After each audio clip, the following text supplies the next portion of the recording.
Os moradores mais famosos de Hawkins cresceram e com eles os problemas também aumentaram. O grupo agora se encontra dividido, cada um em um canto em cidades diferentes e provavelmente enfrentando o maior de seus desafios. Essa é a história da quarta temporada de Stranger Things, a parte 1 pelo menos.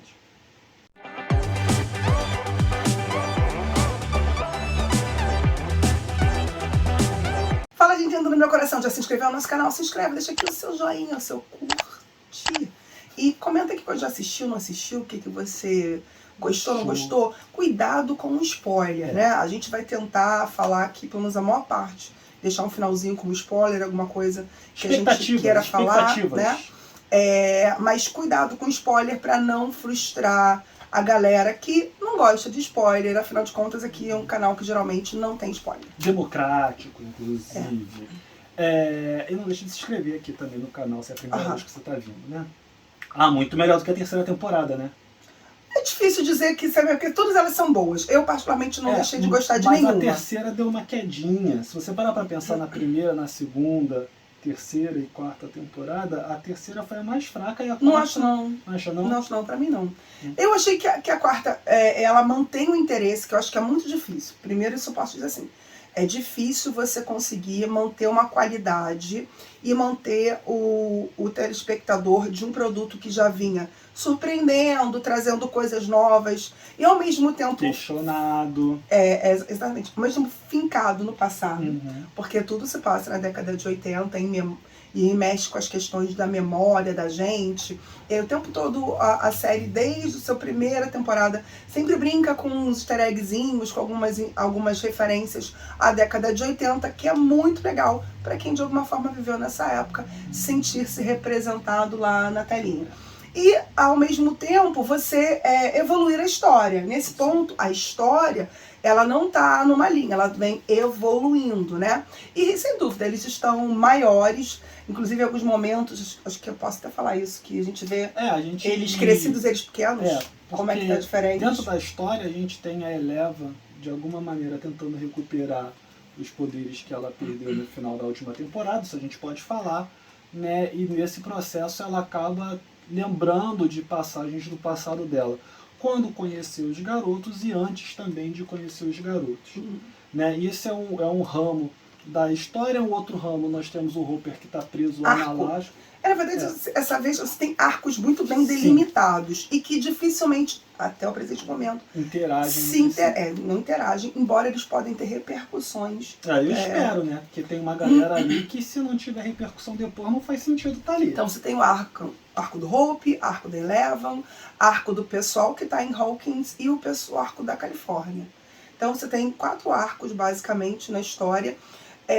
Todos eles, de alguma forma, estão lutando para resolver questões que, de alguma forma, começaram lá no final da outra temporada.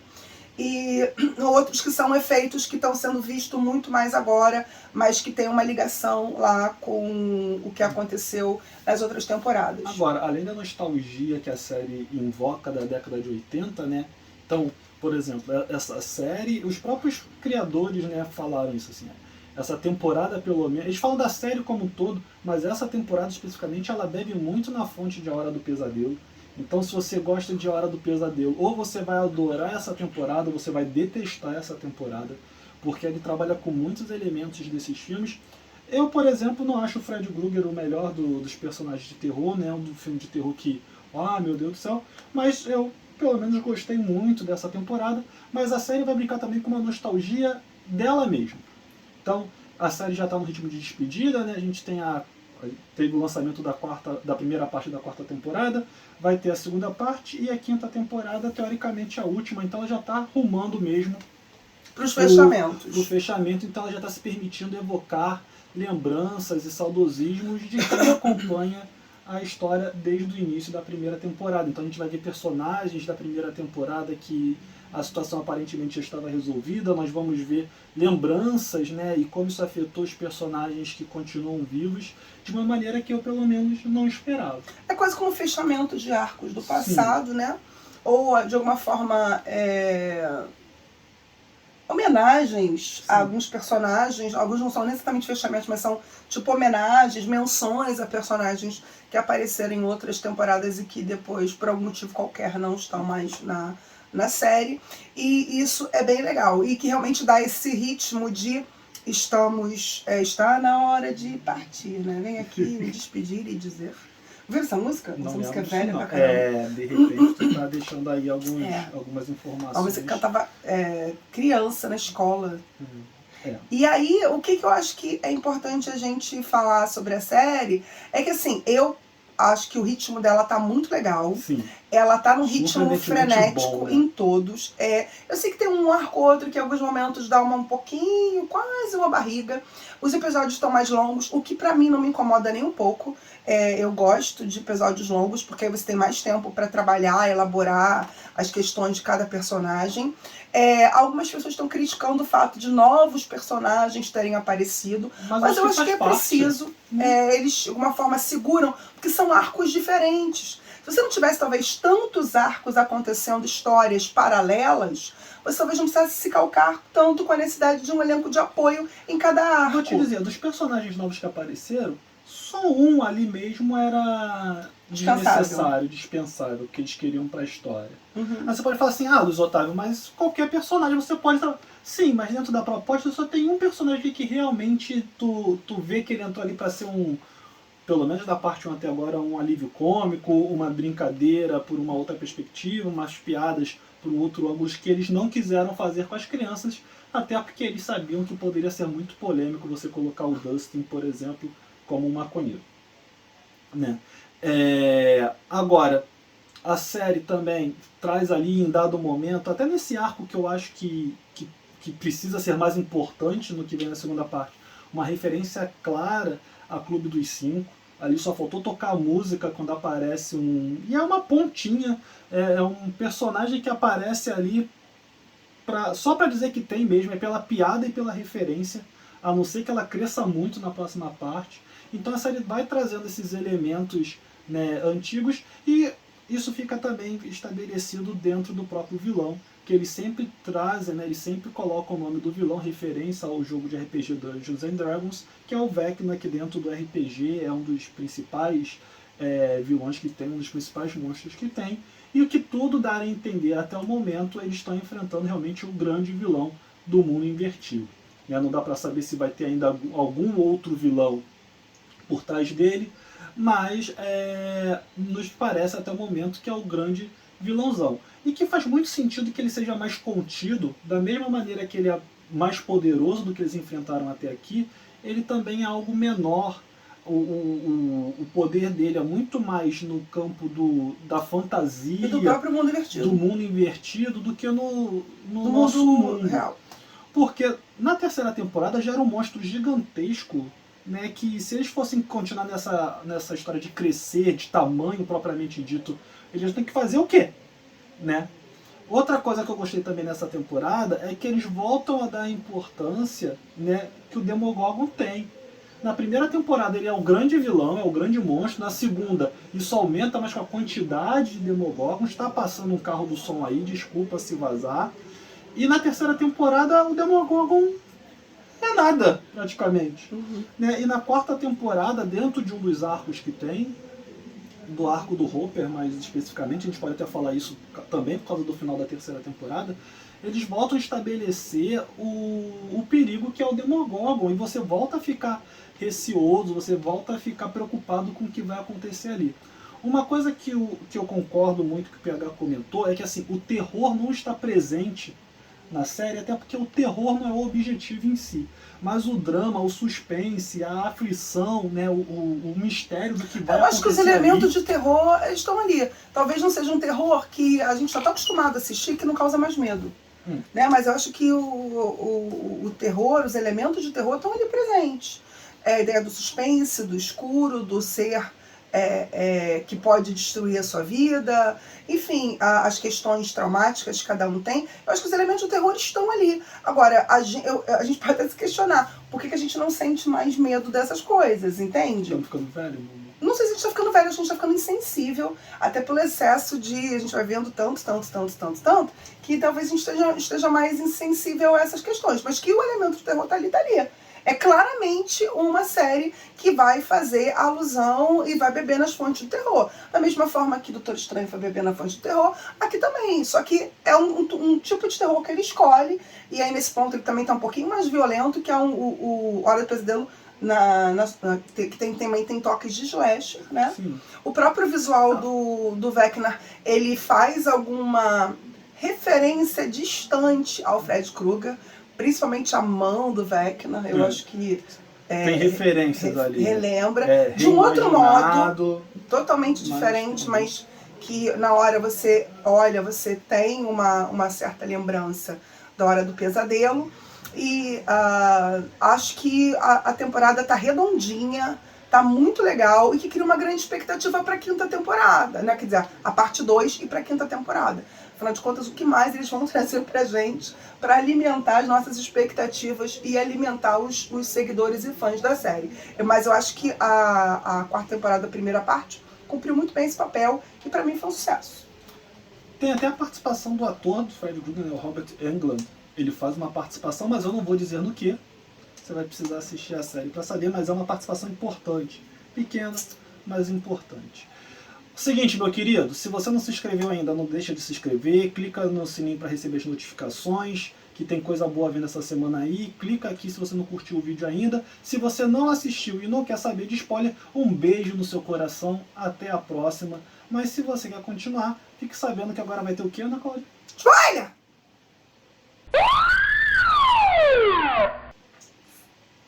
O que você quer falar do primeiro dos spoilers?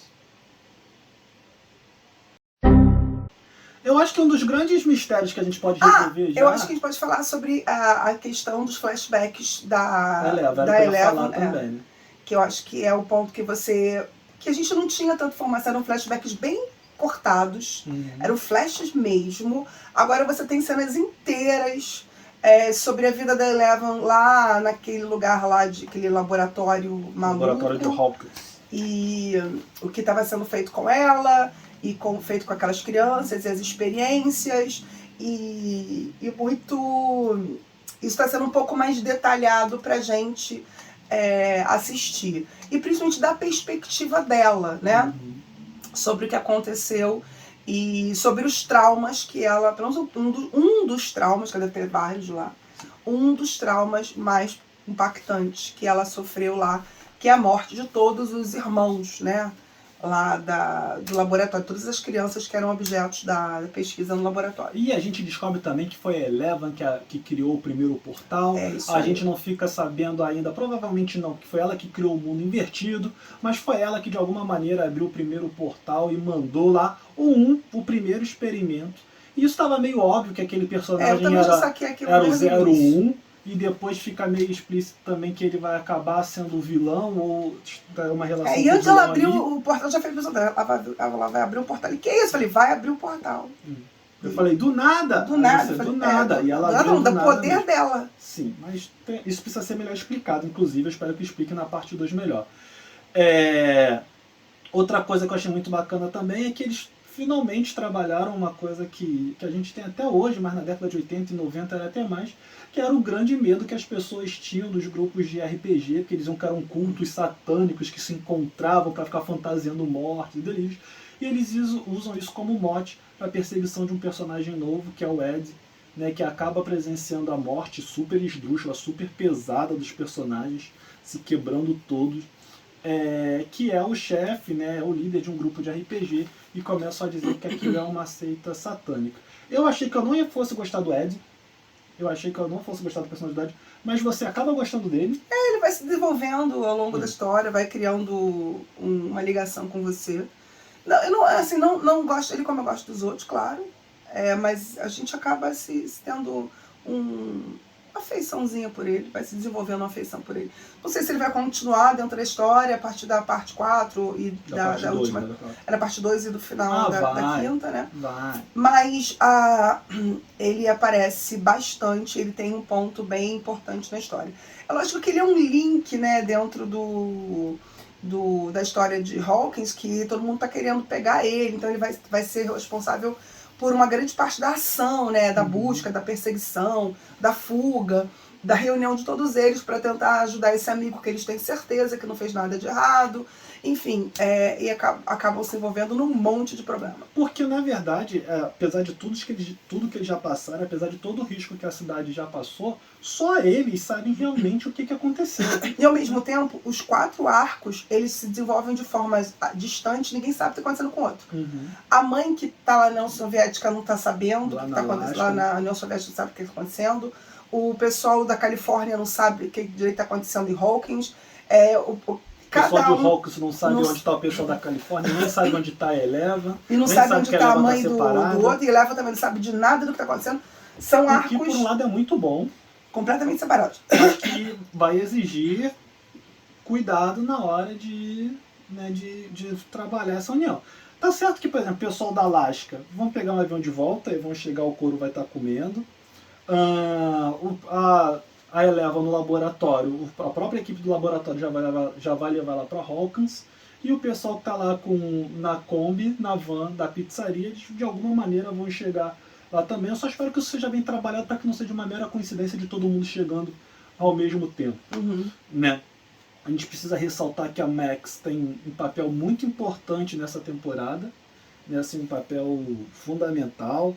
De ser a primeira do grupo que se vê realmente como uma possível vítima do Vecna, o que aumenta o sentido de urgência, o que aumenta a dramaticidade. E a segunda sobrevivente do Vecna. E a segunda sobrevivente do Vecna, né? Porque o primeiro é o Robert Englund, que a gente descobre que na verdade não é nem tanto sobrevivente assim. Victor.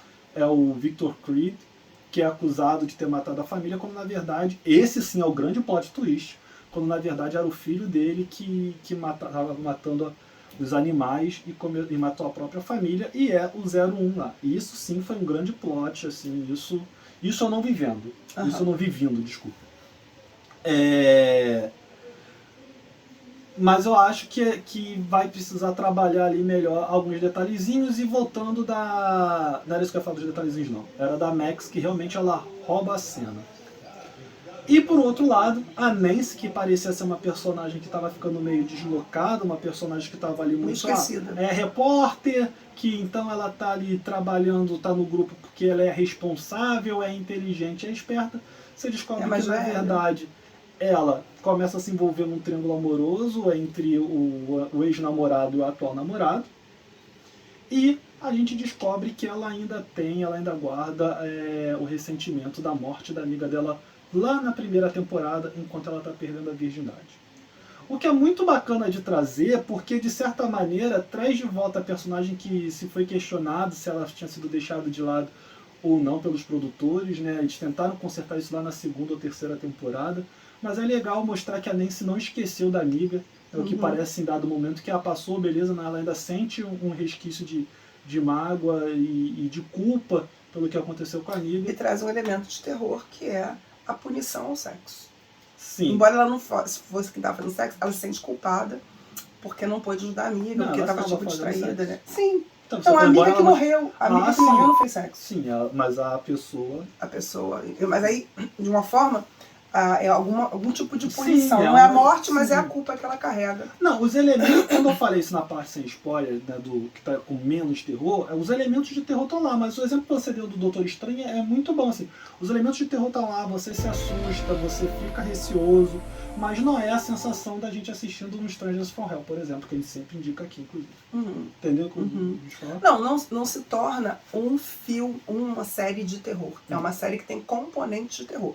Ela tem componentes de romance, aventura, comédia. Ela é um misto de coisas. Ela não é de terror também. Mas está muito mais agressiva, com as mortes, com o Demogorgon atacando as pessoas. Acho que até pela questão do próprio desenvolvimento da série, das crianças. Então acho que é um amadurecimento natural da série. E de quem também foi assistindo, né? A gente cresceu muito. A gente nem tanto.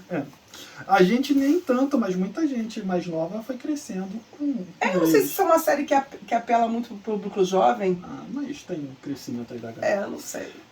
Agora, o que você espera da próxima parte? pra gente já ir pro fim. Eu tô trabalhando essa questão de expectativa. Eu quero esperar uma boa Não, série. sim, mas o que você momento acha de que vai alegria. acontecer, assim? Por exemplo, eu acho que essa temporada vai terminar... Não, eu acho que essa temporada não pode concluir tudo, porque ela tem a falta quinta. Não, então, eu acho que essa temporada vai terminar eles conseguindo derrotar o Vecna, mas não matando ele. E acho que também não E vai aí fechar eu o mundo acho- invertido é. ainda. O que eu acho que vai acontecer é que, como eles agora estão descobrindo como eles passarem para o mundo invertido, isso de alguma maneira vai fazer com deixar que eles, mais aberto e também o que eles portal. andem mais entre um e Mas outro. aí eu acho que o portal vai ficar Os mais... próprios também personagens que estão dentro, a gente não sabe Não, tudo então, que é tá lá isso que eu ia dentro, falar. né? Eu acho Pode que com estar isso o portal vai ficar mais dilatado. vai ficar mais acessível, e aí eu acho que a gente pode realmente ter uma invasão do mundo invertido em Hawks, finalmente. Pode ser. Eu acho que vai para esse lado aí. Os pais vão precisar conversar com essas crianças em algum momento, né? Porque eles estão sendo acusados de protegerem um assassino, então eles vão precisar conversar em algum momento com essas crianças, e tá na hora também desses pais se tornarem um pouco mais ativos nessa história aí, pelo menos eu acho. Não sei não, acho que não. Mas acho que não aí- faz parte dos anos 80, não. A gente geralmente nos anos 80 fazia um monte de amigos. Que isso, Ana O pai e a Cláudia? mãe não Que sabiam termo onde- é esse, Ana fazer Cláudia? besteira com o pai, com os amigos. E a gente, no final, se unia para resolver o problema e não deixar os nossos pais saberem. E quando eles sabiam, a gente já tinha resolvido tudo. Basicamente, os anos 80. Mas eu acho que vocês nunca tiveram que enfrentar um Vecna na vida, né? Não, mas... Então é isso, escreve aqui nos comentários o que você acha, qual a sua expectativa para o futuro da série.